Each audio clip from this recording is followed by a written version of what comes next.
Kalau cerita wali-wali top, Abdullah bin Umar, niku semadzhab dengan Abdullah bin Abbas. Mboten seneng urip teng tanah haram.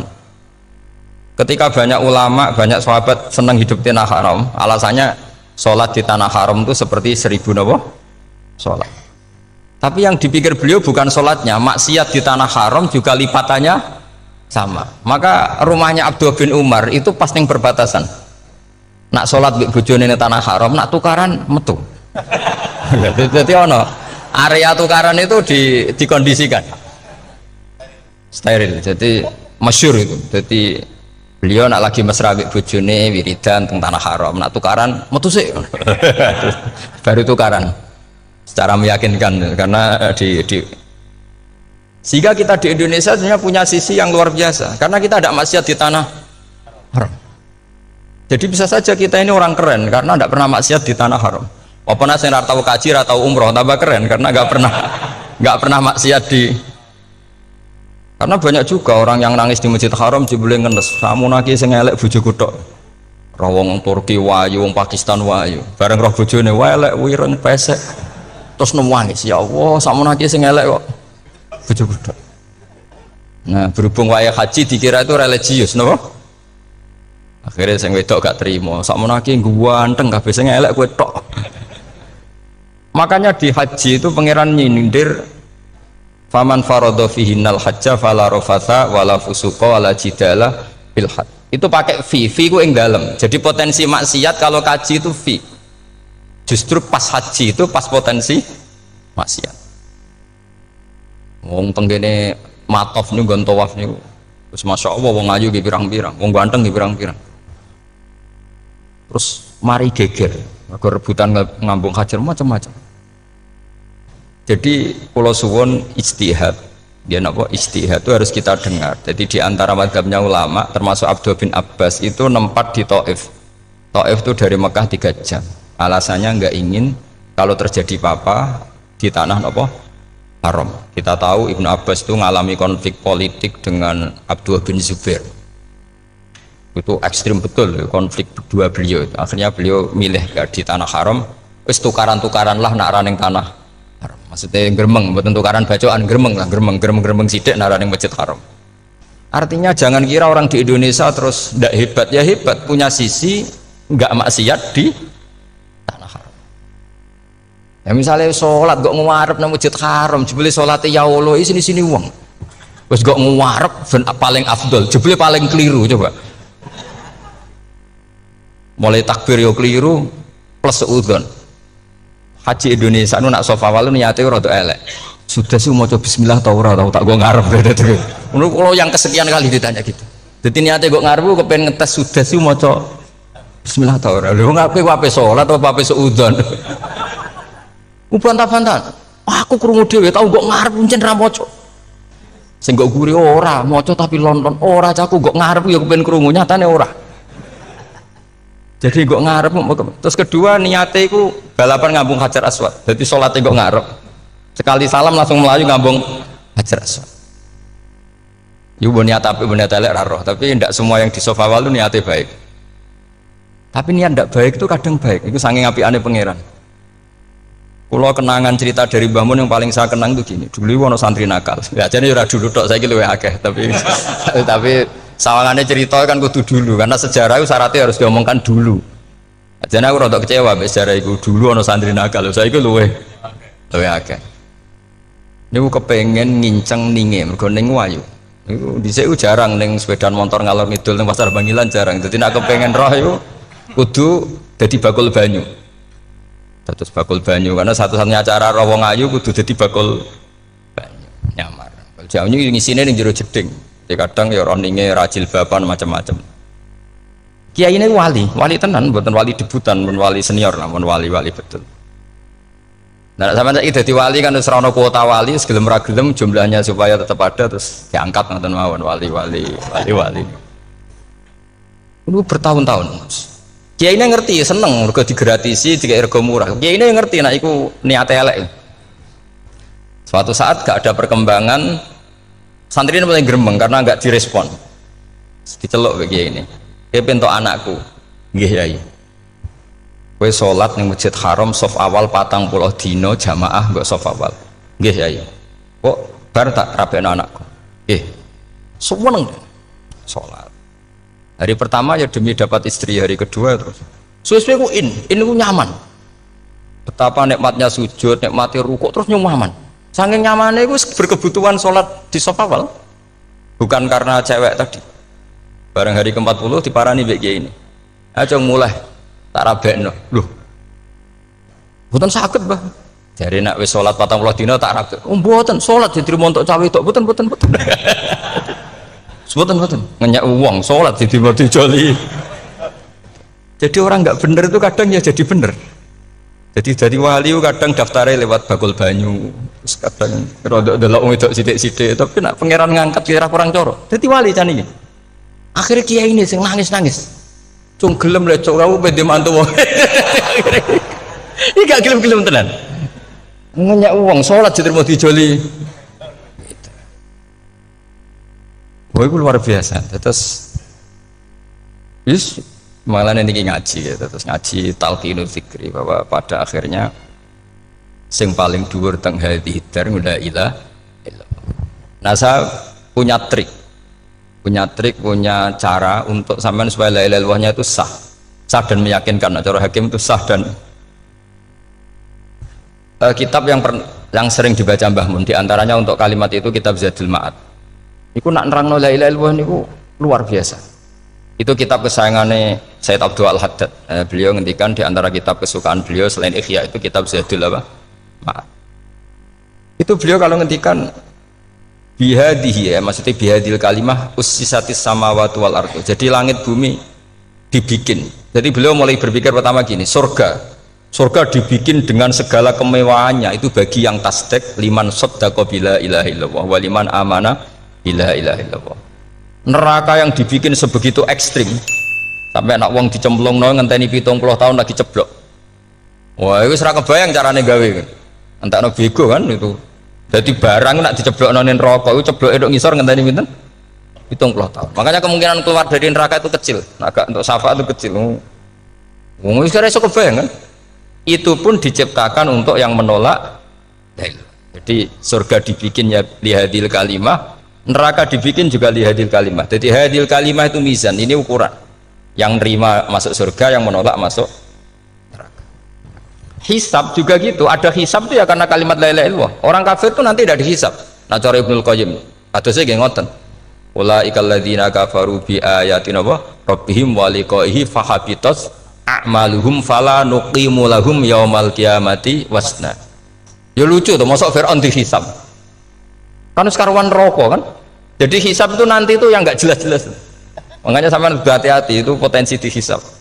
Jadi yang jelas itu ada hisab. Masuk kanjeng Nabi dihisab kan tidak mungkin. Nabi Ibrahim masuk dihisab, Fir'aun masuk di, karena yang jelas surganya tidak dihisab, yang jelas nerakanya juga nggak dihisab.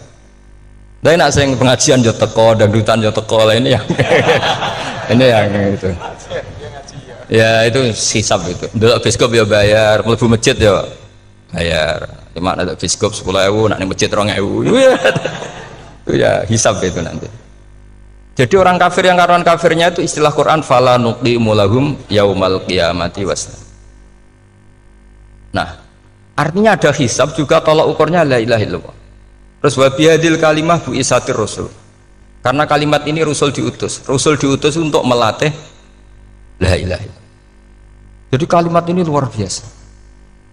Tapi setelah jadi tahlil terus yang mau coba ngantuk terus jumlahnya kakean kan, terus akhirnya gak sakral. Akhirnya lewat di komentar suwi temen. Kemudian nak sing mimpin tahlil wong tuwek terkenal suwi lagi tahlil dipimpin Mbah niki sing guri mesti sambat wah suwi mesti. itu kriminal kita, itu kesalahan kita. Kalimat yang harusnya jadi tolok ukur surga neraka itu ukurannya kalimat itu. Kemudian kita nganggap kalimat itu sebagai kalimat yang apa problem. Iku aja sampai ya. Makanya kalau suwun sing mimpin tahlil aja suwi-suwi lah. La ilaha illallah ping 3 hadir terus bar. Niku semua ijazatnya hanya 3 kali. Itu kok udah dipirang-pirang niku. Tapi nak la ilaha illallah tolong gak hadir ya tak baleni neh dadi 6. Kok gak hadir? Jebule ping 1000 pun ndak hadir. Lah ini yang masalah. Terus kula waca Ndak ini supaya sampean ngerti kalimat itu menjadi kualitasnya bagus ndak itu karena cara pandang. Itu tadi kalau sampean mikir surga dibikin semewah itu dengan fasilitas bidadari secantik itu, semuanya kelas A, itu ya bagi yang menerima la ilaha illallah. Neraka dibikin se ekstrim itu juga bagi yang nolak. Jadi ini kalimat pembeda, makanya kalimat haqqin 'alaiha nahya wa 'alaiha namu. Wa biha wa 'alaiha. Ijazah gini usume usum. Wa biha wa 'alaiha. Tren ini gini wa 'alaiha wa biha. Wa biha apa wa 'alaiha? Enggak yang di sini umumnya. 'Alaiha nahya wa 'alaiha namut. Wa 'alaiha wa biha. Wa 'alaiha wa biha.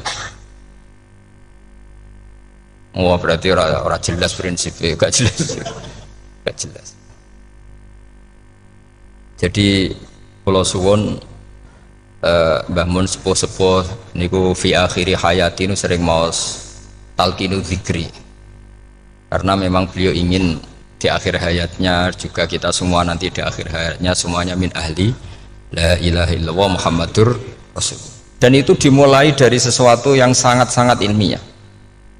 Yaitu tadi dimulai kenapa surga dibikin untuk sing iman la ilaha illallah. Kenapa neraka dibikin untuk yang menolak la ilaha illallah. Kemudian Rasul diutus untuk melatih la ilaha illallah. Nanti ada azab ya karena menolak la ilaha illallah. Ada maghfirah karena yang terima la ilaha illallah.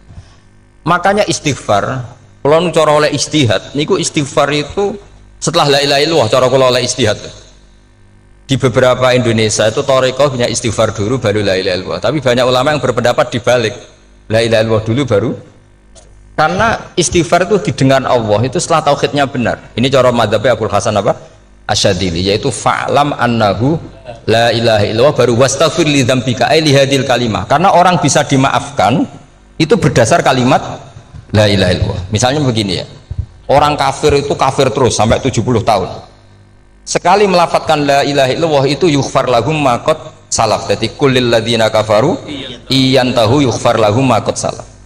Artinya orang kafir itu belum pernah tahlil, belum pernah istighosah, ya belum pernah istighfar, tapi sekali melafatkan la ilaha illallah secara sah langsung yughfar lahum ma qad salaf. Berarti dulu mana la ilaha illallah sama istighfar untuk kepentingan dimaafkan Allah? La ilaha illallah cara madzhab Abul Hasan Asyadzili, karena alasannya wong kafir sing kafir wae tanpa istighfar asal kalimat la ilaha illallah benar langsung yughfar lahum maqad. Jadi cara pikirannya Abdul Hasan Asyadzili itu la ilaha illallah yang benar dan kamu baru istighfar nanti insya Allah pasti dimaafkan bihaqqi la ilaha illallah. Jadi fa'lam annahu la ilaha illallah baru wastaghfir li dzambika ai bihadil kalimah, karena sahnya istighfar setelah kalimat ini sah. Itu orang kafir yang kafir berpuluh-puluh tahun itu langsung diberi bonus sama Allah yughfar lahum ma qad salaf.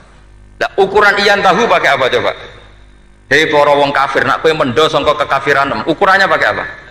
La ilaha illallah. Sekali la ilaha benar langsung yughfar lahum ma qad salaf. Makanya ketika Ja'far Shadiq, Sayyid Ja'far Shadiq beberapa lama arja ayatin fil Quran adalah qulil ladzina kafaru iyan tahu yughfar lahum ma qad salaf. Ketika mana kan abet sisa malaikat dia wong kafir 70 tahun Gusti mau celek lu pisan langsung jenengan sepuro mosok kalau imam tahlil buatan jenengan sepuro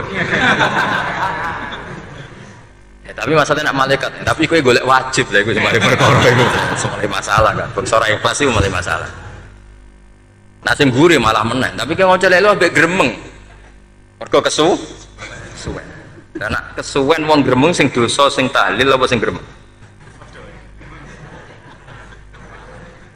sing tahlil ya melok dosa mergo kesuwen, sing gremeng dosa wong kalimat thayyibah kok digremengi. Nah, terusno sing ngundang ya melok dosa pisan ribet kan. Ya ora ono fikih ngono ya ora ono. Maksudnya kula cerita daripada rawan dosa ya mendingan la ilaha illallah sing ora gremeng. Carane piye? Sing mimpin ya sing fasih sing cepet. Insyaallah.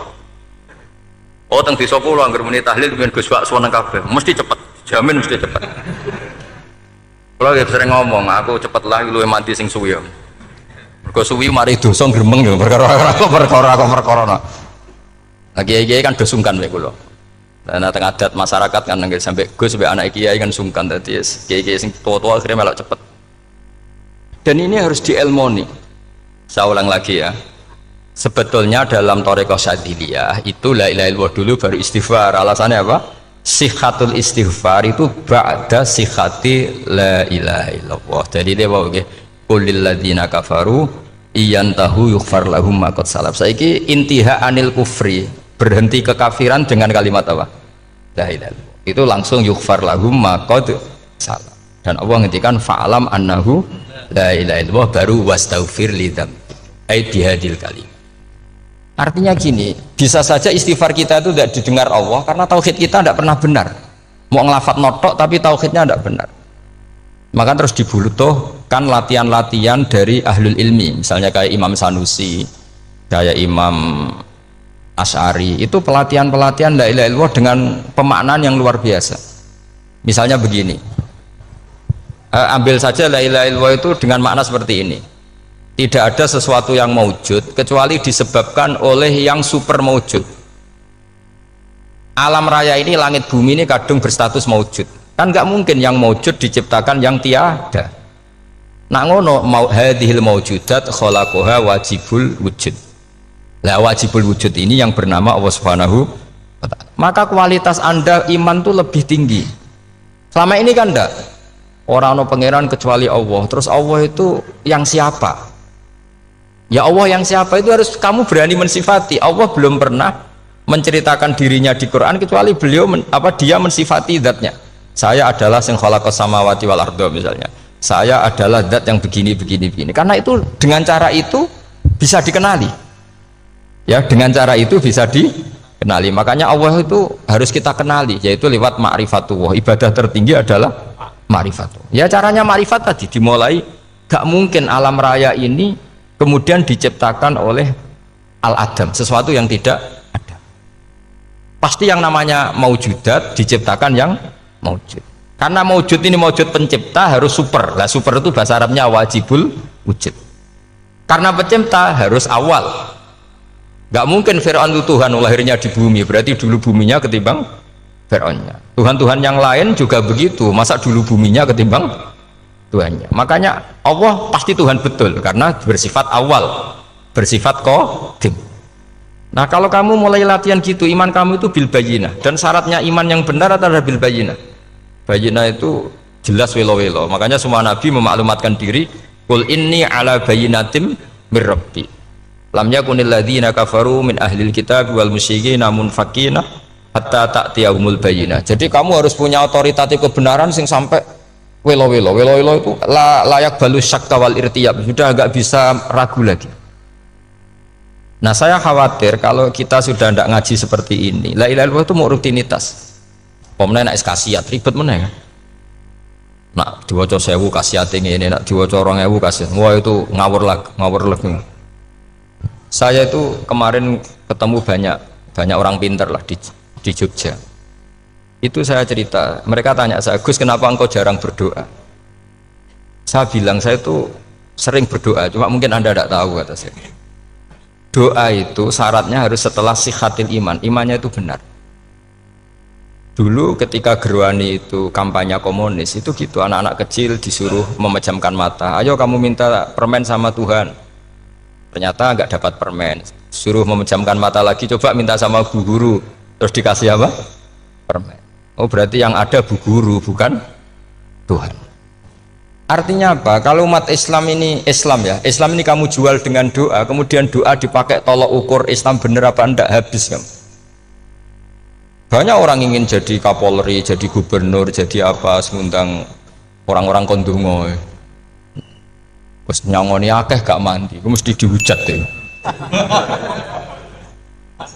Dan sing dongo yang ngerti nak ramandi, potongan wong seneng duit itu kan insya Allah ramandi lah kan kira-kira gitu. Jadi korbannya itu Islam kalau terus menerus doa yang dipakai apa? Transaksi. Maka doa itu nomor 2 atau 3, nomor 1 itu ya iman tadi, ma'rifatullah itu nomor 1. Bukan doa, karena kalau doa dijadikan nomor 1 takutnya itu dipakai ukuran. Makanya ketika orang kafir minta sama Nabi, minta itu ya bahasa Arabnya doa. Untuk mengubah Mekah jadi begini, untuk mengubah Mekah jadi makmur, jadi ada sungainya, roh. Nabi gak mau. Padahal Nabi kalau doa pasti mustajab apa enggak? Tapi andekan itu diturutin, maka ukuran iman selalu pakai doa. Dan itu bahaya jangka panjang, karena Nabi pirsa pengganti beliau-beliau kamu-kamu yang nanti doanya tidak mandi, itu bahaya, itu tidak prospek cara hitung-hitungan. Iya nak zaman Nabi donga mesti mati. Nah, ketika era sampean dia nak kiai tenan Pak, kalau donga ana sugih, ana sugih kira kiai kan ribet, mungkin dhewe kiai ora sugih kan ribet kan. Maka kita sebagai ulama itu punya hitung-hitungan. Nah beda dengan pakai ma'rifatullah. Misalnya begini, ini contoh paling gampang. Orang kafir itu dulu mengukur kebenaran Muhammad, mereka tentu manggilnya Muhammad. Muhammad, kalau kamu mengklaim bahwa orang mati bisa hidup lagi, coba mbah-mbah kamu yang sudah mati bangunkan. Kalau bisa berarti kamu benar, kalau ndak ya ndak. Pertanyaannya itu yang faktu bi abaina in kuntum apa? Sodikin. Pertanyaannya, ngukur kebenaran dengan cara itu yang bikin standar siapa? Nah, Nabi itu sempat terdesak karena itu dipakai ukuran. Tapi kalau pakai ilmu mantek, jawabannya lebih gampang.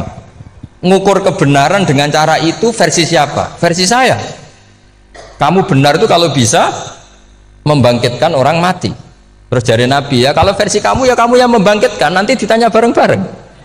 Loh ini kan kita seperti itu kan, kita sering, artinya apa? Islam ini yang bisa mengawal hanya ilmu. Doa itu nomor 2, yang bisa mengawal Islam hanya fa'lam, harus ilmu annahu la ilaha illallah.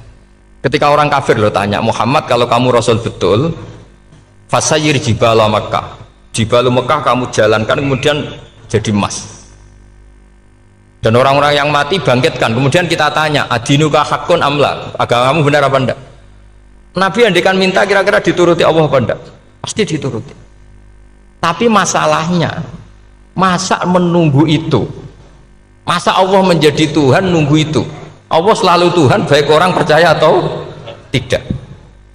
Makanya Allah tidak mau nuruti, karena itu jadi problem jangka panjang.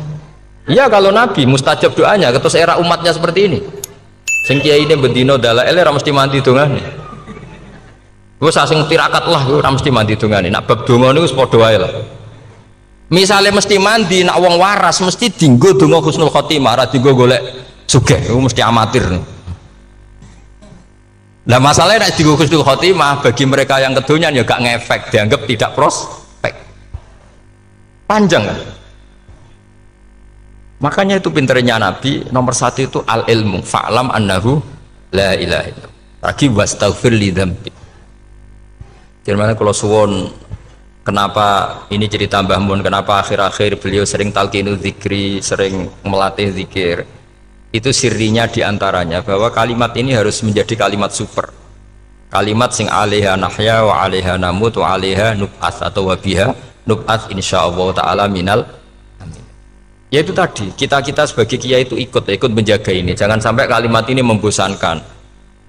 Tahlile suwi barbar segitu ono sing nyoal la ilaha illallah Muhammadur Rasulullah lane kurang panjang wakaf Taurat terus panjang, bahwa agama ini dimulai hatta ta'tiyahumul bayyinah. Jadi sesuatunya harus benar-benar sampai jelas. Orientasi para ulama dulu itu cara menerangkan la ilaha illallah itu sampai difahami an bayyinatin. Makanya semua nabi memaklumatkan diri kul inni ala bayyinatin mir rabbi, sampai di situ.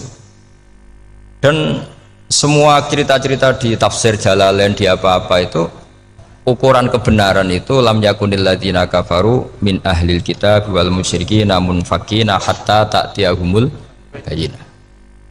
Monggo. Maka semua kita itu harus punya kecakapan untuk merangkai dalil. Kalau ada pengalaman saking kitab-kitab turos, kitab-kitab dulu. Itu ketika beberapa ulama ditanya, dulu ketika ulama-ulama dulu berdebat tentang apakah imanul muqallid, imannya orang yang tidak bisa berargumentasi tentang Tuhan itu diterima apa enggak, rata-rata ahli sunnah bilang diterima, tapi tetap dengan catatan itu potensi goyah. Itkul man qallada fit tauhidi imanu lam yakhlu min tardidi. Tapi ternyata ulama-ulama itu prakteknya juga mengajari masyarakat supaya ada sedikit dalil atau kepastian logika. Masyhur itu ulama dulu ketika tanya orang-orang Arab, orang-orang desa, Ya Arabi, bima arafta rabbak. Kamu kok tahu kalau Tuhan itu ada itu gimana? Jawabannya mereka meyakinkan. Al-ba'ratu tadullu alal ba'ir wa atharul aqdam yadullu alal masir. Ono tletonge sapi ya mesti ono sapine. Ono atharul aqdam, artinya ono tipake wong liwat ya mesti ono sing liwat. Sehingga itu sudah dianggap cukup kalau ada makhluk ya ada khalik. Artinya terus menjadi gampang ketika Allah ngendikan misalnya am khuliqu min ghairi syai'in. Mosok hadhil makhluqat sing maujudat kemudian khalaqahal adam. Itu kan enggak ketemu akal.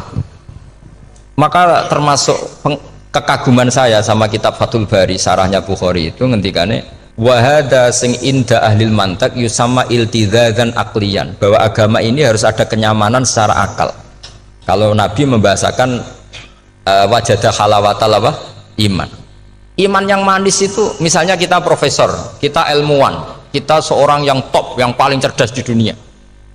Kemudian kamu secara agama didogma oleh pimpinan agama kamu. Kebetulan pimpinan agama kamu misalnya komunis. Terus diberi ajaran misalnya hadhil maujudat khalaqahal adam. Yang maujud ini diciptakan ketiadaan. Kan mungkin profesor lah mesti stres.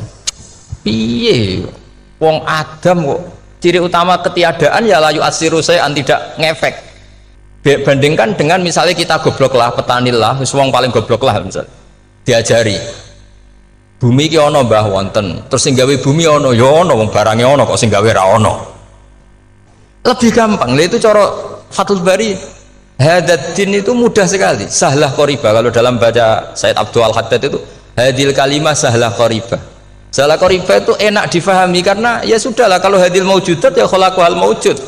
Berhubung maujud ini maujud khaliq ya wajibul wujud, kira-kira maujud super lah atau kausa prima atau apa. Jadi segampang itu lama menerangkan tauhid.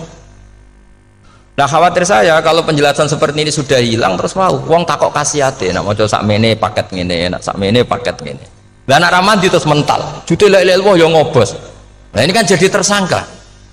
Makanya saya tadi bilang, saya berkali-kali saya belajar tauhid, belajar ilmu mantek, itu kepentingan saya hanya satu, supaya orang familiar dengan logika la ilaha illallah. Itu tadi mulai yang pelatihan kelas ringan, yaitu tadi al-ba'ratu tadullu alal ba'ir wa asarul aqdam yadullu alal masir, sampai pelatihan yang agak berat, tapi sebenarnya tidak berat-berat banget. Karena tadi am khuliqu min ghairi syai'in. Masa kalian semua yang sebegini hebat maujudat kemudian kamu disebabkan oleh sesuatu yang tiada. Wah iku mbok sampean profesor lah iku ora iso logika, wong barang ra ono kok nyebabno. Al-aqdam ya dulu alal masir. Jadi ono teledong ya mesti ono sapine. Ono tipak tracaane tak kaki ya berarti ono wong sing barli. Artinya hadil alam ini atharun min athari kudratu. Kalau suwun, kalau wau mun maca sanad talqinu dzikri dari Mbah Mun, dan saya berharap kita ini saling menopang. Makanya saya Gus Yofur itu sering belajar mantek sampai belajar usul fikih, karena nggak bisa kita tanpa ditopang ilmu-ilmu seperti itu, tidak bisa, karena banyak khurafat, banyak syubhat. Termasuk penumpang paling gampang adalah Anda berislam secara senang, secara ceria, supaya tidak kepikiran nyuwun sewu pindah agama atau pindah ke yang macam-macam. Makanya diantara rumusnya Islam itu raditu billahi robba. Raditu itu puas, sampai cari di kamus, ridho itu puas, marem. Ojo mbok maca di pangeran Allah pah-pah. Makanya kalau berharap jenengan jangan sering berdoa, nanti gampang kecewa. Karena potensi tidak mandinya lebih tinggi gitu loh. Jadi pokoknya seneng pangeran. Pangeran ku sapa sing gawe langit bumi, sing ngekek oksigen ora usah bayar. Sing aku elek lah ya payu rabi. Nyifati pangeran sing wis terjadi. Ora usah bayangno. Wah aku jaluk jadi bupati ora jaluk suke ribet. Lu kalau kecelok wong alim mboten nate nyifat donga nemen-nemen. Sing wis kliwat ya. Ngaku ya wong narukan nyatane payu rabi. Umume wong di mobil gue di mobil. Umume wong bingung ya sering melok bingung. Sudahlah sudah sebetulnya. Lho kok sampean kok ora top ya coba. Wong melarat sekolah ya ora tamat, ya tetep oleh menghirup napa oksigen. Presiden seneng jadi presiden, gue ngopi untuk utangan ya wis semenang. Semulai ra diusir bojo ya wis seneng. Sebenarnya seneng itu gampang. Mbok yo nyifati pangeran sing wis gampang-gampang lah kayak di Quran itu nyifati Allah itu soal alhamdulillah alladzi atamani wa saqoni aku melarat lah nyatane kelar mangan. Ya sudah yang gampang-gampang. Lah sampean ndak kakian donga ben sugih. Kula bolak-balik cerita kula nanti dilani wong elek. Rayu elek sowan kula. Kula kenangan terbaik saya dadi kiai gini. Gus kula dongakno dadi sugih. Tenane, Mbak. Nggih, tak critakno. Nak bojomu iku sugih. Sing pertama ditoto apa? Omah Gus ya, omah ditoto. Suwe-suwe mobil ditoto Alphard. Terakhir sing dievaluasi sampeyan. Omah wis apik, mobil wis apik, sing elek apa? Bojomu mesti sampean kena evaluasi. Iku wis mesti ya. Akhirnya Srasito. Jadi kalau nu nate bully tiang terbaik lah. Kenangan saya terbaik jadi kiai ini gini. Akhirnya, iya Gus. Kan gak mungkin. Omah suwapi, mobil suwapi. Coba yang kamu evaluasi apa tuh?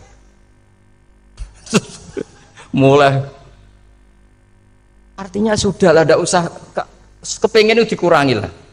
Hubungan kita dengan Allah itu mensifati itu insya Allah pasti lebih indah. Ya misalnya kita Islam ya alhamdulillahilladzi hadana li hadza ma kunna linahtadiya laula. Sudah, tapi sekali sampean mikir, sak wangi Islam yo mesti mlebu swarga. Oh, mesti kena was-wase setan tak jamin. Sak wangi salat yo mesti swarga. Tapi nak sampean alhamdulillahilladzi ja'alana minas sajidin wasyakirin aman. Maka alhamdulillah itu kalimat paling keren. Makanya da'wahum fiha subhanakallahumma wa tahiyyatuhum fiha salam wa akhiru da'wahum alhamdulillahirabbil alamin. Jadi pokoke ngoten. Sore ora usah kakek njaluk. Karena potensi ndak mandi itu tinggi. Sampean ndak kutub, ndak ahdal, ndak abdal, ndak apa saja. Wis donga wis umume wong-wong lah. Dunia hasanah fil akhirati hasanah wa qina adzabannar. Hasanah wa bi artine pokoke hasanah. Pokoke hasanah fil akhirati ya hasanah. Nek iso hasanah ya rabi itu jenenge hasanah pokoke sementing. Karena kula niku pengalaman dadi kiai, suangger wong kok kakean donga mesti kakean ngeluh. Ya karena potensinya ndak mandi. Jajal sampean ndonga apa jajal? Selama ini kan njuk mapan yo ora tau mapan. Njuk sugih yo rakus, wis diparingi cara pangeran wis maringi jebule sampean ingin lebih. Makanya saya mohon sekali, jadi hubungan dengan Allah itu nomor satu itu syukur. Syukur itu di atas takwa. Di Quran itu ada fattaqullaha la'allakum tashkurun. Jadi takwa itu supaya ke derajat syukur. Karena tadi lah, cobalah dilatih. Saya pernah ngecek orang yang sekarang dugem menikmati maksiat dengan orang yang takwa mensyukuri tidak maksiat, itu nikmatnya itu masih tinggi nikmatnya orang yang syukur karena berhasil meninggalkan maksiat. Makanya kamu yang syukur bengi-bengi radhi duit ning kamar wudu bariku ngelamun jujuk esuk yes alhamdulillah gak maksiat. Kira usah bayangno terus tahajud qiyamul lail iku para habaib para ulama wis kira ramakome lah seperti itu. Terus ramakome tangi turu seradan tempiring itu alhamdulillah sing gampang-gampang ya. Dan itu memang ajarannya Nabi. Jadi Nabi itu kalau bikin ajaran itu orang sing asbaha aminan fi sirbi sesuai mu'afan fi badani indahu kutu yaumi faka annama khizat lahu dunya bi hadafiriha. Jadi Nabi bayangkan mirip man asbaha aminan fi sirbi ngontrak ya ora diusir sing di omah, kumpul mertua ya ora diusir mertua, kumpul bojo ra diusir bojo, aminan fi sirbis, mu'afan fi jasadis, urip nak guyu do banter wis bengak-bengok. Indahu kutu yaumi dina iku iso mangan. Iku fakaan nama khizat lahu dunya bi khadafiri. Anggap ae kowe itu sak donya. Lha wong paling sugih gawe kolam renang paling 100 meter persegi. Kowe ndelok laut renang sak kapoke. Pokoke urip kuwi sing gampang itu. Kok senengane repot to? Senengane repot. Pokoknya kalau kepengen itu jenengan syukur lah. Pokoknya gimana ini pokoknya ini kampanye syukur lah. Pokoknya karena tadi coba yang biasa dongo-dongo itu dikurangi lah. Syukurnya dulu yang lo sama tak arani. Doa yang mandi itu dimulai apa? Asana Allah. Tinggi mana doa dengan syukur? Syukur. Nabi itu kalau berdoa itu nyifati Allah panjang sekali. Alhamdulillah hamdan katsiran terus wa hamdan wa fi ni'amahu wa yukafi mazida ya rabbana lakal hamdu kama yanbaghi li jalali wajhika azimi sultanik la nuhsi sana'an 'alaika anta kama athnayta 'ala nafsik antal muqaddim wa antal muakhir. Wus panjang. Sampean kan gak muqaddimah suwidi. dongane sing do. Wis gak dia 13. Kalau kan sering mau ikhya itu, kalau muji pangeran itu sampai lupa Imam Ghazali, saking panjangnya. Sama dulu donga-dongane Nabi itu, kalau muji Allah itu panjang sekali. Dongane sithik. Nak jenengan mukaddimah alhamdulillahirabbil alamin sampai angob. Pas donga ya Allah ya Rabbana temenan. Blas gak dia 3 itu. Jadi saya mohon sekali, agama ini harus bifarohin wasururin. Kalau dungo yang paling kalau kenang sama yang Mbah Mun gini, Gus Farihi namuna amin. Semuanya kita itu, pokoknya senang. Makanya kalau suwun lah, pokoknya beragama terus senang. Rodi itu bila Eropa, Rodi itu kalau anak maknanya marem lah, marem di pangeran Allah itu marem. Atau Sayyidina Ali lah. Kafani izzan antakuna li robban wa kafani fakhran an akuna laka abdan. Pun Gustin tek bangga kula dadi manusa mergo pangerane jenengan. Cara di pangeran Fir'aun kan yo ribet wae. Wis mati tenggelam dadi ton. Terus wa kafani fakhran an akuna laka abdan. Kula nu seneng banget mergo dadi kawulane jenengan. Misale dadi kawulane presiden ya iso coplok. Kawulane menteri kadang ketangkep KPK. Kawulane wong sugih kadang bangkrut. Ribet kan? Makanya beliau ngendikan kafani izzan antakuna li robban wa kafani fakhran an akuna laka napa abdan. Terus niki kalau rati provokatif lah. Semergi zaman akhir sampai pandemi ngeten wis ra syukur ribet. Setelah saya jadi kiai dan penelitian, saya itu berkali-kali didatangi dokter, tentara, juga polisi. Mereka sering bilang gini, Gus saya ini dokter negeri. Saya ke NTT, ke Papua, karena saya muslim, berkebutuhan Islam, maka dibikinkan musola, dibikinkan masjid. Kalau kiai tidak bisa, bikin sendiri urunan mau narik siapa itu. Mau narik tarikan di jalan yang mau nyumbang siapa. Tapi kalau kebutuhan negara karena tugas negara ya difasilitasi negara dan tidak dianggap misionaris karena negara. Begitu juga di beberapa negara yang non muslim kayak di Argentina, di Venezuela itu ada masjid, ada kajian Islam ya karena duta besar dan itu aparat negara. Disinilah kearifan para ulama berkoalisi dengan umarok dengan makna yang positif bahwa agama ini harus ditopang umarok, sistem negara. Tentu di situ ada tentara, ada polisi, ada macam-macam. Kita sebagai kiai juga nggak berdaya di depan para bandar narkoba apa-apa kalau nggak ada BNN. Kita mau apa dengan korupsi kalau tidak ada KPK? Sehingga kearifan para guru-guru kita, mulai Mbah Maimun, bapak saya sendiri, NU, Muhammadiyah, semua ormas-ormas Islam itu pasti maulah kerjasama. Karena kita siapa ya? Kalau tidak kerjasama. Dan di antara pesan Rasulullah SAW adalah yaduwahi ma'al jamaah. Jadi apa ya, kebersamaan itu sudah berkah. Fa inna yadawahi ma'al jamaah. Jadi berkah. Lalu kenapa saya kalau ngaji bawa kitab? Ini agak sebetulnya itu lazim. Lazim itu suatu yang harus. Tapi karena kelamaan mubalek itu tidak pakai kitab. Seakan-akan bawa kitab itu yang aneh. Sebenarnya aneh mereka. Karena begini logika simpelnya ya. Umat Nabi ini berhak dapat apa coba? Berhak dapat warisan yang paling luhur, paling hebat, paling jernih. Apa itu Quran dan hadis? Pertanyaannya, siapa yang paling punya hak otoritatif untuk menerangkan Quran hadis? Ulama. Ulama yang mana? Ya yang kapabel, yang sudah diakui dunia kayak Imam Ghazali, Imam Bukhari, Imam Syafi'i. Artinya kalau kita tidak pakai materi itu ulama mendapat pikiran kita, bukan mendapat pikiran mereka. Saya ulang lagi, kalau kita tidak pakai materi yang otentik, yang orisinil, umat ini mendapat pikiran kita, bukan pikiran mereka. Maka saya berusaha supaya teman-teman atau semua umat Islam dapat pikiran-pikirannya Imam Ghazali, pikiran-pikiran Imam Bukhari, pikiran-pikiran Abul Qasim Al-Junaidi, kejernian-kejernian Abu Yazid Al-Bustami. Kejernian itu diantaranya adalah misalnya makalah yang menurut saya itu makalah yang super. Jadi untuk ngadepi krisis karena COVID atau karena apalah. Itu lama dulu sederhana sekali. Beliau-beliau punya rumus yang mungkin jarang didengungkan orang, tapi saya akan kampanye rumus ini.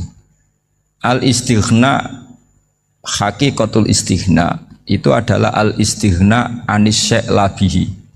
Jadi pemenuhan kebutuhan yang sebenarnya adalah kita berusaha menghindari sebanyak mungkin kebutuhan yang sekunder, yang enggak penting. Bukan memenuhi semua yang kita inginkan. Jadi misalnya begini ya, kalau kita lapar, itu keinginan kita itu makan enak apa asal makan? Tentu jawabannya asal makan yang sehat. Tapi kalau nuruti nafsu kita, makannya yang enak, teman makan ya enak, terus di warung yang favorit. Ini kan satu kebodohan. Kenapa untuk makan saja butuh definisi sekian banyak? Yang kita harus kecewa, warung favoritnya bisa sudah tutup, atau kita ke sana harus macet, ribet. Yang benar-benar arif dan bijaksana itu adalah al-istighna anisya. Sesuatu yang tidak mendesak itu jangan jadikan kebutuhan. Sehingga kalau kita puasa misalnya, semua makanan itu enak karena kita sangat lapar. Sehingga Abul Qasim Al-Junaidi ketika ditanya, ma'idamu to'am, lauk makanan itu apa? Jawabannya lucu, alju, lapar. Kalau kamu lapar ya semuanya enak. Ini sudah mulai hilang. Kita bilang makan enak itu ya sate, ya gulai, ya pizza yang kita senang. Akhirnya apa? Untuk nikmati nikmatnya Allah itu kita jadi ribet. Apalagi yang orang-orang fasik harus ditemani perempuan yang tidak halal misalnya, atau harus ada ajudan, ribet. Nah pertanyaannya, orang yang ribet sama yang nggak ribet itu pinter mana? Pinter yang nggak ribet. Nah ini kearifan-kearifan yang mulai hilang. Lalu siapa yang bisa mewarisi itu? Ya ulama. Jadi ulama itu cara berpikir sebenarnya simple. Makanya mereka sering kalau tahajud itu, di antara makalah Sayyidina Ali paling terkenal dan yang menjadikan beliau punya derajat yang luar biasa itu adalah kafani izzan antakuna li robban wa kafani fakhron an akuna laka abdan. Ya Allah, saya ini sudah begitu mulia, begitu terhormat dan sangat-sangat terhormat karena yang menjadi Tuhan itu Engkau. Jadi rumus pertama itu karena menjadi Tuhan itu Engkau. Hanya Tuhan yang abadi, Tuhan yang pertama, hanya Tuhan yang al-awwal. Coba ya Allah, kalau saya ini punya Tuhan Fir'aun, punya Tuhan mati jadi tontonan lagi, itu kerennya di mana coba? Andaikan kita punya Tuhan Fir'aun, atau punya Tuhan yang asal usulnya manusia, apapun hebatnya manusia itu, kita punya Tuhan manusia itu. Tuhan yang lapar, yang kalau nggak makan mungkin pingsan, mungkin bisa kena COVID, nanti Tuhannya diisolasi, kayak apa? Makanya ketika Tuhan Allah menyindir ketuhanan selain Allah itu, Allah hanya menyindir dengan kalimat sederhana, karena yakulani to'am, yang kamu tuhankan itu masih makan. Artinya kalau nggak makan ya lemes. Jadi lama-lama ada orang gini, alhamdulillah tadi Tuhan mampir ke saya, kelihatannya lapar, setelah tak kasih makan sehat lagi. Susah nggak punya Tuhan yang seperti itu. Beda dengan Tuhan kita, Tuhan yang nggak butuh makan, nggak butuh minum, al-qayyum, zat yang berdiri sendiri tanpa butuh yang lain, al-awwal. Sebelum ada langit bumi sudah ada Tuhan kita yaitu Allah.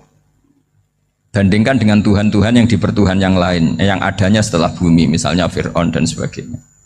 Sehingga Sayyidina Ali pertama jadi kebanggaan apa? Kafani izzan antakuna li robban. Saya ini keren betul karena punya Tuhan yaitu Engkau. Tuhan yang lahul asmaul husna, Tuhan yang semuanya punya kebaikan, punya keabadian, punya keagungan. Terus wa kafani fakhron an akuna laka abdan, dan saya bangga sekali karena saya menjadi hambamu. Kalau saya jadi hambanya Pak Rektor ribet kan, sudah tak hormati ternyata nanti tidak rektor, ya kan ribet kan. Terus pokoknya ribet, jadi budaknya manusia itu ribet. Makanya ada seorang wali datang ke temannya yang jadi presiden atau jadi raja. Datang ke situ karena tidak punya uang, mau minta uang karena temannya raja. Setelah sampai sana ternyata temannya ini karena orang soleh pas berdoa, ya Allah saya minta ini, minta ini, minta ini. Terus si wali tadi pulang. Tanya, kenapa kamu pulang? Ternyata dia sama, masih minta-minta kayak saya. Jadi sederhana dia. Sama-sama minta kamu, minta zat yang kamu mintain katanya. Jadi dulu itu orang itu sebegitu dekat dengan Allah. Sehingga si raja ini terus ketemu wali tadi, tanya, kenapa kamu menyepelekan saya padahal sekarang saya raja? Terus ditanya sama wali tadi, karena temannya, kalau kamu di padang pasir tidak bisa minum dan harus minum 1 gelas, dengan ongkos kamu harus mengasihkan semua kerajaan kamu demi minuman itu. Pilih mana, minuman apa tetap jadi raja? Ya saya milih bisa minum. Saya tidak raja tetap hidup, tapi kalau nggak minum mati. Bagaimana Anda bangga dengan satu kerajaan sing la yusawi kak samain, yang tidak sama dengan segelas air.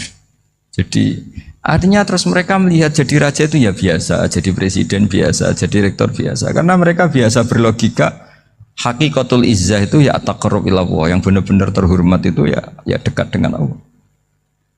Begitu seterusnya mereka bikin paradok-paradok yang aneh, tapi itu menjadi pelajaran. Bapak saya Ki Nur Salim itu senang baca anekdot Nasiruddin Koja.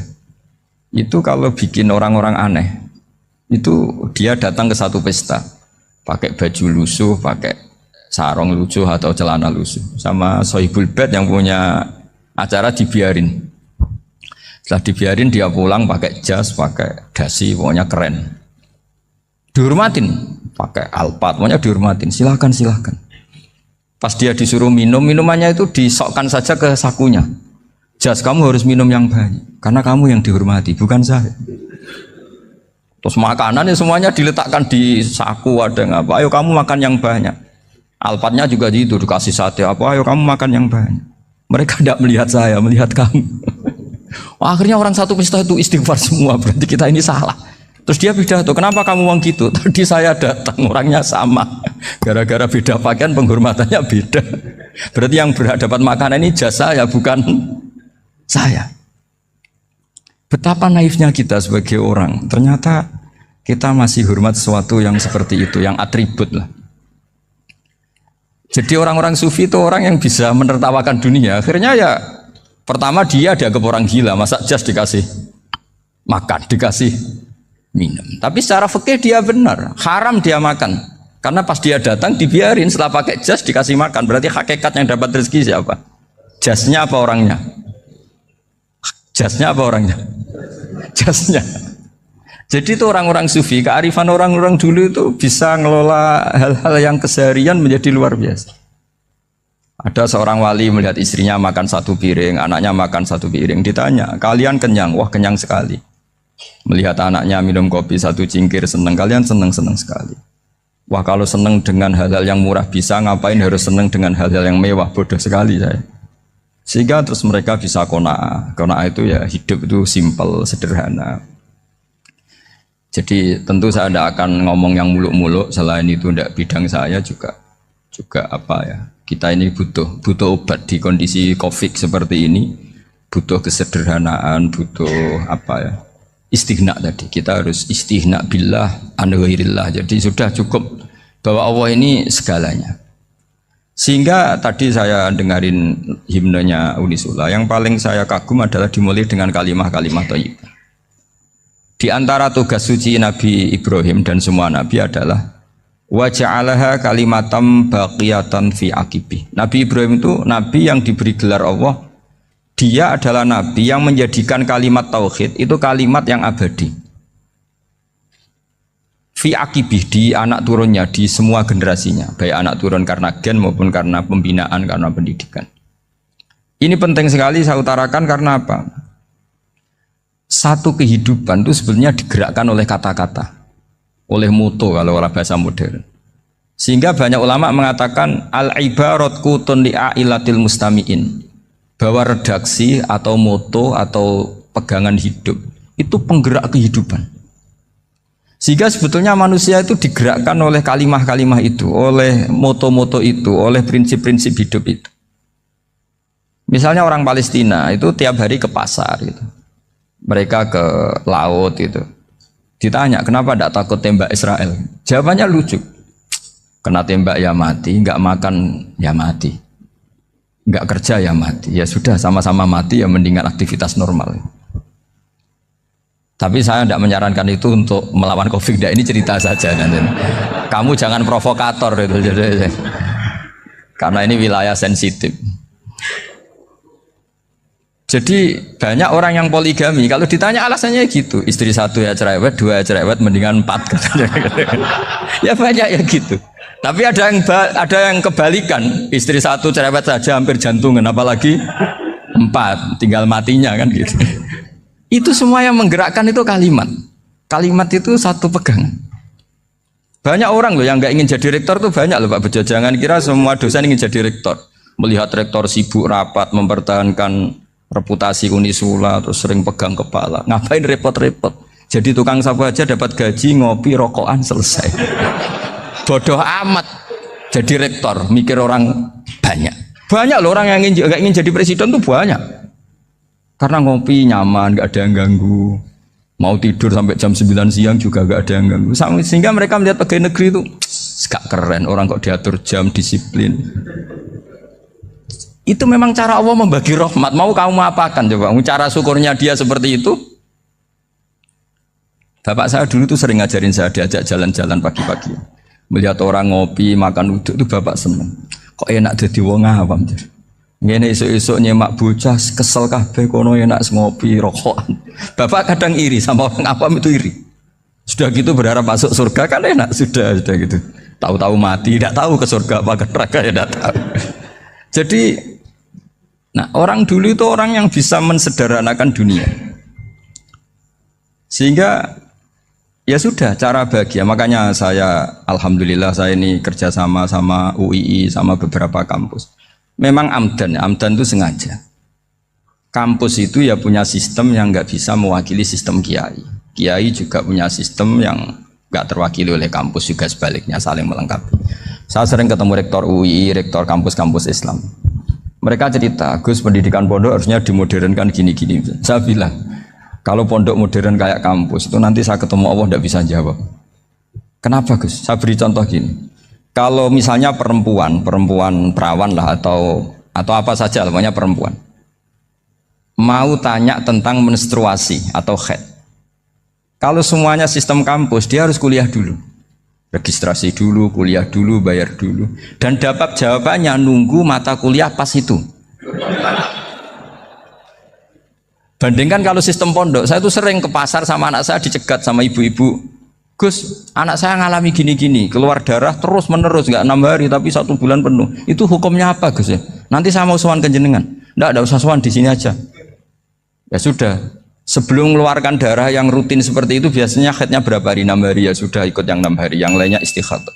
Ngoten tok Gus, ya udah ya. Begitu terus di masalah udhiyah. Ya coba kalau semuanya pakai sistem kampus, daftar dulu, bayar dulu. Jadi ini nggak ada jawabannya, nunggu mata kuliah itu baru dapat jawaban. Itu biasa nggak sholat bertahun-tahun karena belum ada jawaban tentang itu. Nah itu kalau misalnya orang mati, tahunya cara apa memulasara jenazah itu nunggu kuliah dulu, pas mata pelajaran itu dulu, baru menangani orang mati. Berarti orang mati itu tergeledak semua. Tapi kalau kiai kan enggak. Kesini orang mati terbakar, kalau dimandiin malah badannya copot-copot, itu gimana hukumnya? Ini ada orang mati Gus Kendat, ini disolati apa enggak? Ada orang mati apa itu oplosan ya, itu disolati enggak? So sering ditanya gitu. Gak usah registrasi Pak Rektor, gak usah registrasi, gak usah daftar, gak usah seminar. Makanya kalau orang kampus wani kiai itu ya kualat tenan gitu, karena ini yang on time ya. Tapi pondok seperti saya ya ikrar seikrar-ikrarnya pentingnya kampus karena melatih efisiensi waktu, disiplin, tata kelola manajemen sehingga kita ya hormat. Tapi tadi kita harus saling melengkapi sehingga saya tunjukkan ke publik bahwa saya hormat sekali sama polisi, sama tentara. Coba kita bisa apa ngadepi bandar narkoba kalau enggak polisi? Bisa apa coba menjaga NKRI kalau enggak tentara? Begitu juga ya sudahlah kita memang fa inna yadallahi ma'al jamaah, kita berkah itu kalau bersama-sama, tidak bisa kita sendiri. Nah lalu orang kayak saya itu ya beberapa kali sebetulnya saya itu ditawanin jadi doktor honoris causa apa. Kekhawatiran saya satu Pak Bejo, takut pas nggak punya uang itu dokter kok gak di duit kan gak pantas gitu. Jadi repot gitu, daripada beban lah sudah lah nggak usah dokter. Jadi kalau nggak punya uang ya pantas, terus kalau ngebis ya pantas. Suatu saat kalau mati nggak ada yang hadir ya pantas, nggak dokter gitu. Kalau sudah dokter kok masuk neraka, dokter kok masuk neraka, kayaknya apalagi rektor kampus Islam kok masuk neraka itu kan kok kayak nggak pas itu. Misalnya rektor Unisula ditanya mungkin nakir, nggak bisa kan kayak gimana itu. Makanya harus sering ngaji saya supaya agak malu di depan Munkar Nakir. Masa rektor ditanya Munkar Nakir enggak bisa. Harus berani bentak. Ini saya rektor loh Pak Munkar Nakir. Masa kalau wali-wali dulu berani. Masyhur di cerita wali-wali ditanya marabbuka manabuka. Saya ini guru tauhid. Kok kamu tanya marabbuka manabuka yang ngelotok? Kok kamu tidak pernah ngaji enak aja tanya. Jadi wali-wali itu ya rileks ngadepi mungkin. Saya yakin rileks wali di Bang Pak Rektor. Saya yakin itu. Karena wali itu lebih dekat Allah. Sehingga orang dulu itu saya ulang lagi ya, ada satu kearifan namanya hidup itu apa? Hidup itu adalah cari sebanyak mungkin supaya hidup itu tidak tergantung pada banyak hal. Sehingga misalnya cara berpikir orang-orang modern itu sebenarnya banyak orang-orang ilmuwannya nggak ngagumi Amerika. Bukan karena angkuh ndak. Untuk mempertahankan kebesaran negara sebesar itu, kebutuhan listriknya besar, kebutuhan tentaranya besar, kebutuhan apa? Sementara negara kayak Venezuela atau Swiss kebutuhannya ada banyak. Pertanyaannya, yang tergantung dengan banyak hal sama yang tidak tergantung banyak hal, itu pinter mana? Kalau dibalik pertanyaannya gitu, negara-negara maju itu tidak keren kalau dibalik pertanyaannya. Orang yang untuk mempertahankan eksistensinya banyak, butuh banyak hal, dengan yang tidak butuh banyak hal, itu pinter mana? Orang yang bahagianya nunggu jadi dokter, nunggu jadi kiai besar, kiai viral, dengan orang yang bahagia cukup dengan ngopi, itu pinter mana? Tapi kalau dibalik pertanyaannya, orang yang tahunya nikmat hanya kopi, dengan nikmat yang banyak, pinter mana? Makanya Mbah Mun tuh kalau guyon itu lucu. Aku ikut saake, ambek wong desa sing mlebu swarga. Saya dulu eskal mlebu swarga kok disakeni. Akhirnya beliau memberi penjelasan. Wong desa iku roe pakanan enak, iku mau kopi mbek uduk. Lah swarga iku mau nuruti sing dikarepno.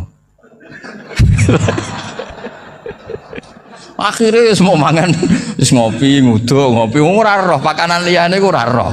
Nasi mandi ya ora roh, pizza ya ora roh apa-apa. Terus saya bilang, wah lah niku nak nganti selera tentang wanita cantik. Iku juga sederhana. Rodok pesek ya wis cantik, rodok ireng ya wis. Apa bidadarinya seperti itu karena saking enggak pengalamannya. Jadi surga itu kan nuruti apa yang diinginkan. Kira-kira keinginan orang kampung kalau di surga itu apa coba? Makanan apa coba? Ya nak senengnya ketemel gemblong itu. Artinya malaikat lebih suka nangani surganya orang-orang kampung timbang Pak Rektor. Ini sudah ribet ini. Makanan apa saja sudah dicoba ya. Terus kalau di mall tahu orang macam-macam, seleranya macam-macam pasti. Enak mana kalau sampean jadi malaikat pelayan surga? Suka ngelayani orang kampung apa yang orang kota? Orang kampung kan? Jadi ya itu guyon ya, guyon tapi itu menjadi pikiran kita bahwa orang yang banyak kebutuhan itu sebetulnya banyak kebodohannya karena menggantungkan kebahagiaannya dengan banyak hal. Makanya Imam Syafi'i ngendikan istighna itu apa? Al istighna anisya'labi. Yang dikatakan kecukupan adalah berusaha sebanyak mungkin banyak hal tidak kamu butuhkan. Bukan memenuhi semua kebutuhan kamu karena nafsu kamu ini tidak ada batasnya gitu. Kalau kamu penuhin nggak akan selesai. Itu ada perempuan yang kurang cantik itu minta doa saya, Gus doain suami saya kaya. Terus tak guyonin, terus nggak minta. Kalau suami kamu kaya, yang pertama dirubah itu apa? Rumah Gus, supaya rumah saya bagus. Kedua apa? Mobil, supaya mobil saya bagus. Nanti yang dievaluasi itu kamu. Mobil bagus, Alphard, rumah mewah, istrinya kamu. Pasti itu dievaluasi. Langsung nggak usah, sudah gini aja kan. Jadi pertama yang dievaluasi itu kaya itu. Coba kalau suami kaya itu yang dievaluasi pertama rumah ya, rumah ganti. Setelah itu apa? Mobil. Kira-kira berikutnya. Akhirnya harus bagus nggak jadi. Nabi Ibrahim itu pernah minta umur panjang, keren umur panjang. Sama Allah nggak dijawab. Datang orang tua gitu mertamu ke Nabi Ibrahim, terus disuguhi dikasih kurma. Apa itu? Kok kurma apa? Anggur yang sudah matang sekali, sudah dimakan. Setelah dimakan meler keluar lagi, dimakan lagi meler lagi. Terus Nabi Ibrahim masuk lagi ke kamar. Ya Allah, doanya tak cancel. Nanti kalau saya tua kayak itu. Jadi Allah itu nggak jawab langsung tapi ngirimkan itu. Akhirnya ya Allah nggak jadi. Nanti takut itu. Saya pernah ngalami jadi kiai tadi, ada ibu-ibu ya kurang ya agak pati cantik lah. Suaminya tuh miskin sekali. Minta doa saya supaya kaya. Bareng tak kasih pertimbangan itu udah nggak usah nggak jadi. Jadi itu kearifan. Tapi kearifan ini harus kita tanamkan. Saya nggak bisa membayangkan Indonesia yang besar ini, andai kan tidak ada qanaah, nerimo ing pantum. Coba sekarang ada COVID. Andai kan Indonesia tuh kayak Perancis. Saya beberapa kali punya tamu orang yang hidup lama di Perancis, bahkan dapat istri orang Perancis. Itu dulu nggak begitu mencintai Indonesia. Tapi setelah di Perancis 2 tahun, wah Indonesia hebat. Di Perancis itu kata dia kalau cerita, semua kebutuhan masyarakat itu dibebankan ke negara. Apa saja minta negara, apa saja nyoal negara. Sementara Indonesia, coba kalau Indonesia mengalami seperti ini kok tidak ada konaan rimo ing pantum, bisa kios Indonesia. Orang miskin nyalahkan negara, kelaparan nyalahkan negara, apa saja. Tapi barokahnya dididik kiai, jogeman nyalahno wong liya. Surip pun romo ing pandum, diame. Sampai gak ngerti kalau Covid. Banyak tuh orang-orang kampung itu, orang lugu-lugu itu. Mbah niki saking Covid, salam ning Covid, muga-muga umure panjang. Dikira Covid itu nama orang yang ahli sosial itu. Mbah niki dana saking Covid. Matur nuwun sampekno salamku, muga-muga umur panjang. Bingung kan yang nganterin ini. Ini gimana yang mau menjelaskan? Memang nggak paham. Ribet kan. Tapi saya pastikan bahwa dengan keadaan seperti ini kita bahagia, kita stabil, itu jelas barokahnya kalimah tadi, moto tadi atau pegangan hidup tadi. Makanya disebut al-ibarat qutun li'ailatil mustami'in, bahwa redaksi atau kata-kata atau pegangan atau filosofi hidup, apalah namanya itu adalah penyemangat. Penyemangat. Karena kata-kata ini memang luar biasa. Ketika sahabat perang demi kebenaran, zaman itu ya pasti benar karena yang dibela Nabi. Dulu itu kan enak zaman Nabi, yang dibela mesti benarnya, musuhnya mesti salahnya. Sehingga dulu itu memang harus tegas. Kalau sekarang mau tegas gimana? Yang kamu bela tidak mesti benar, musuhnya tidak mesti salah. Ribet kan kalau misalnya saya tukaran sama Pak Rektor, kamu mau bela mana kan bingung. Saya tidak mesti benar, saya tidak Nabi. Pak Rektor apalagi nggak mesti benar lagi kan? Ribet kan? Jadi kalau kita mau perang sekarang itu mau pede gimana? Enggak. Makanya banyak ulama sekarang tuh mau tegas tuh nggak berani karena ya banyak hal yang abu-abu lah wilayahnya. Misalnya pilihan presiden atau pilihan bupati, pilihan menteri. Kamu mati-matian bela itu, yang kamu bela tidak mesti benar, musuh kamu tidak mesti salah. Misalnya pilihan bupati, wah ini kabupaten ini baik kalau bupatinya ini, yang satu bilang ini, terus tim suksesnya kamu tanya, kamu yakin? Ya tidak juga. Lah kenapa semangat? Kan saya botohnya, paling alasannya ya itu aja, bukan yang lain. Beda dengan zaman Nabi, nabinya mesti benar, Abu Jahalnya mesti salah, kan enak aturan mainnya jelas. Singkat cerita dalam perang itu banyak sahabat yang ngalami luka, ngalami apa gitu. Kemudian curhat ke Nabi, ya Nabi gara-gara derekkan jenengan, ngikuti jenengan saya harus ngalami seperti ini. Ngiranya orang itu diapresiasi sama Allah keluarnya. Ternyata sama Allah gak diapresiasi. Malah diturunkan ayat intakunu ta'lamuna fa innahum ya'lamuna kama ta'lamun wa tarjuna minallah malah yarjun. Kalau kamu sakit karena perang, orang-orang kafir itu ya sakit, itu saja berani padahal demi kekafiran. Wa tarjuna minallah ma la yarjun, padahal kamu punya nilai lebih yaitu berharap kepada Allah yang mereka tidak punya. Saya jadi kiai itu ya kadang mangkel. Karena yang benci ya benci, yang seneng itu ngel-ngel loh kayak Pak Bejo. Jadi semuanya ribet. Lah iya, yang benci ya ganggu, yang seneng ya ganggu, tambah nemen. Seribet. Tapi kalau sudah ingat bandar narkoba, mereka berhadapan dengan polisi, kadang ditembak karena kesalahannya terlalu fatal. Antar persaingan mereka juga bisa tembak-tembakan karena merebut pasar narkoba. Itu saja mereka berani. Kok kita yang jadi kiai kadang dicium tangannya, dihormati gak berani, hanya takut apa ya musibah-musibah kecil lah, atau problem-problem kecil. Lah iya, kalau kita bandingannya gitu. Kalau kamu mau tahajud kedinginan, itu masih nanti dihisab Allah itu gitu. Maling ayam itu keluar malam-malam hanya dapat ayam. Itu gak takut dingin. Ya gak takut digebuki masa. Kamu mau tahajud saja takut dingin. Makanya nanti hisabnya orang soleh itu nanti dijajarkan orang dolim. Terus diperbandingkan. Wah itu habis kamu kalau itu. Jadi misalnya Unisula mau rapat, tapi ini malam, kalau malam dingin nanti sama masuk angin. Wah anak-anak pang di perapatan aja berani kamu. Kalau sudah perbandingannya gitu tuh ribet kita nanti. Makanya itu kalimat itu moto atau filosofi hidup. Sehingga diulang lagi nasihat itu. Iyam saskum korhun fakodu masal koma korhum mislu. Kalau kamu kena luka, orang-orang yang nggak benar juga akan kena luka. Itu aja berani demi ketidakbenaran. Masa kamu demi kebenaran nggak berani? Akhirnya orang itu, ya itu kalimat, itu heroik.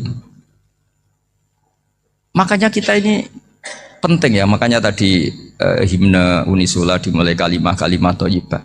Karena kalimat ini yang menjaga kita kalimat ini. Misalnya tentang Tuhan. Kenapa orang Islam imannya kokoh seperti ini, termasuk yang sudah hidup di Amerika, di Australia, di mana-mana. Itu ya barokahnya ajaran atau barokahnya kalimah. Saya sebut kalimah saya pakai bahasa santri. Karena la ilaha illallah itu dalam tradisi santri disebut kalimatu haqqin alaiha nahya wa alaiha namut wa alaiha nub'ats. Ada yang riwayat wa biha nub'ats insyaallah taala minal aminin. Kenapa mereka di mana-mana meskipun sekolah di Amerika, di Australia, bahkan di Uni Soviet tetap mukmin? Itu barokahnya ajaran yang benar. Allah itu siapa? Tuhan. Tuhan itu sifat dasarnya apa? Awal. Dia harus wujud awal sebelum makhluk yang lain. Sehingga ketika ada negara yang maju, yang tertib, manajemennya tertib, masyarakatnya makmur, tapi punya Tuhan yang tidak seperti itu, tidak awal, itu sudah gak nyaman. Karena ndaklah keren Tuhan saya, karena Tuhan saya itu al-awwal, zat yang pertama. Tuhan saya keren lah, zat yang gak mati. Tuhan yang gak mati, yang gak pernah mengalami kematian. Sehingga tontonan atau yang dilihat kenikmatan-kenikmatan yang lain ini tidak mengubah dia pendirian tentang Tuhan. Karena mantapnya satu kalimat tadi, bahwa Tuhan itu ya harus satu, harus awal, harus tidak mati, tidak rusak, tidak mengalami apa-apa yang membahayakan. Sehingga ketika ditawarin Tuhan yang lain, meskipun menjanjikan secara finansial atau kemakmuran, mereka gak tertarik. Itu coba, itu barokahnya makmur apa barokahnya ajaran? Barokahnya ajaran. Sering negara Islam itu kalah makmur dengan mereka, tapi barokahnya ajaran ini tetap apa?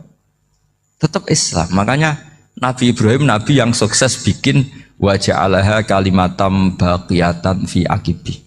Sehingga kita ini bekti sama orang tua misalnya, itu ya karena ajaran. Suwargamu itu karek wong tuamu. Nak wong tuamu ridho, Allah ridho. Nak ora ridho, Allah ora ridho. Ridho wa fi ridhol walidain wa sakhatu wa sukhtu wa fi sakhatil. Sehingga ketika ada orang tua yang agak brengsek gitu, anak-anak tetap hormat. Punya orang tua yang miskin, yang sudah miskin, tukang tombok nomor, banyak kan di kampung gitu. Ya tetap hormat. Coba kalau dari awal kita ngajari orang tua kamu hormati ya, kalau baik, kalau tidak usah. Bisa geger Indonesia. Tapi barokahnya ajaran-ajaran itu Indonesia tertib karena ada ajaran. Nah ini di sini ini pesantren dan Unisula semua harus berkontribusi membuat ajaran yang benar itu adalah ciri utama Islam. Sehingga Islam ini dimulai dengan ajaran kalimatu haqqin alaiha nahya wa alaiha namut. Sehingga kita tenang seperti ini. Saya ini termasuk kiai yang tenang. Meskipun kata orang banyak saya ini kiai besar, tapi termasuk kiai yang paling tenang. Termasuk yang paling tenang. Karena saya ini pakai mazhab orang-orang hebat. Saya berkali-kali cerita, orang kayak Imam Syafi'i itu orang yang luar biasa. Saya berkali-kali cerita, orang yang tadi nyium tangan kamu ya Imam Syafi'i, di belakang tuh ngerasani kamu, menghujat kamu. Jawabannya enak saja. Berarti saya alhamdulillah orang yang wibawa. Buktinya di depan saya nggak berani. Jadi enteng saja. Diceritain sebagian kampung, sebagian separuh dari warga kamu itu nggak suka kamu. Ya bagus lah nggak suka saya, nggak akan utang duit saya. Di mana-mana orang utang tuh karena teman dekat. Kalau nggak seneng pasti minimal nggak utang, nggak pinjam mobil, nggak pinjam apa. Berkah mana yang seneng sama yang gede?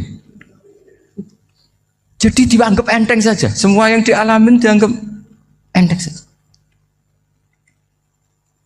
Misalnya punya istri pemarah, ya baguslah marahin suami. Kalau marahin tonggo malah ribet.